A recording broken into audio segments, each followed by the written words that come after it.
the stereotype of government services is that they are not early adopters to technology, and you are a cutting edge technology company. Is that appealing to your customers? Is it worrying to your customers? Do they care about that so long as you're solving the problem that you say you can solve? Can I pull apart the stereotype first? Please do. There is an unnamed list of investors that we both know and that I've pitched where that stereotype means we were laughed out of rooms at CivicReach trying to raise money for this mission and this business.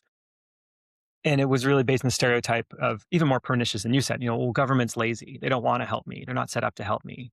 And just unimaginable folks in positions where, just because you haven't taken advantage of a, safety net or a social benefit in this country doesn't mean it's not critically important. It doesn't exist for a large amount of people in this country. Specifically in government and innovation, there's a lot of nuance to it.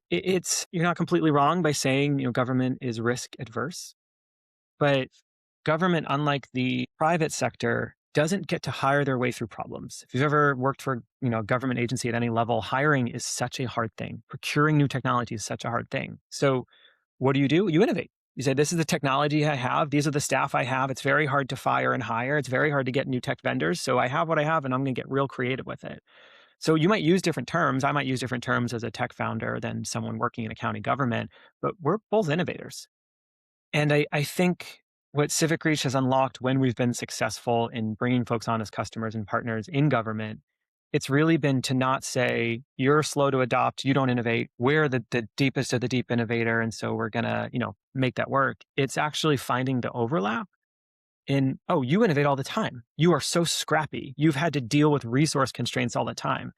And what is AI technology, in my view, if not taking places where resource constraints existed and removing them? Finding places where you had bottlenecks of staff output or the way teams were organized or the way code was written, just saying that bottleneck doesn't have to exist. How do we reorganize because of it? Government's been such a great fit because they don't have to reorganize as much. If you take what we're doing and go to the private sector, like, yeah, we have a call center and we have multiple vendors that provide call centers and you're going to plug in and replace that. We go to our government customers and they're like, call centers? What do you mean? We've never had money for a call center. Bernice over there picks up the phones every day and she's burnt out. For this entire agency, fielding 10,000, 100,000 calls a year. It's insane. She's an innovator and so is the whole department. So we learned we're talking about the same thing. We were just talking different languages. So we don't approach government or any of our customers as a big, scary AI innovator. I think we've learned how to talk more of their language and we realize that they're innovators too. Don't commonly get someone on our side of the coin that's meeting them more than halfway to where they are in the language and the ethos.